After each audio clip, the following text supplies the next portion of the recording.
এক মেয়ে লটারিতে 5 কোটি টাকা পেয়েছে। কোম্পানি চিন্তা করলো হঠাৎ এই সংবাদ মেয়েকে জানালে মেয়ে খুশিতে মরে যেতে পারে।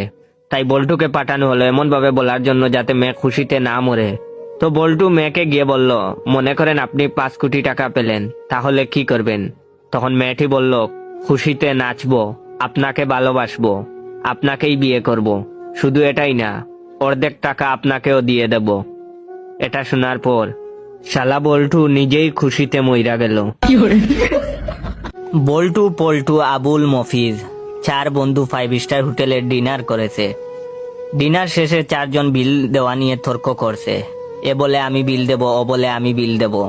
হোটেলের ম্যানেজার এই কাণ্ড দেখে মনে মনে হাসছে আর বলছে, পৃথিবীতে এখনো এরকম বন্ধুত্ব দেখা যায়, বিশ্বাস হয় না।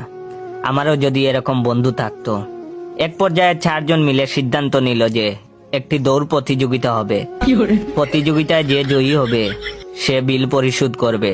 হোটেলের ম্যানেজার হুইসেল বাজালো। 4 জন একসাথে দৌড় দিল। ম্যানেজার তাদেরকে উৎসাহ দিতে লাগলো। সেই যে তারা দৌড় দিল আর ফিরে আসেনি। গল্পটা আজ থেকে 50 বছর আগের। ওই হোটেল ম্যানেজার এখনো বাঙ্গা হোটেলের সামনে দাঁড়িয়ে আছেন। উনি ভাবছেন ওরা আসবে বিল দিতে। এখন আপনারা কমেন্ট করে বলুন ওরা বিল দিতে কবে আসবে। যদি আপনারা বলতে পারেন না, তাহলে আপনার বন্ধুদের শেয়ার করে জিজ্ঞাসা করতে পারেন ওরা কবে বিল দিতে আসবে।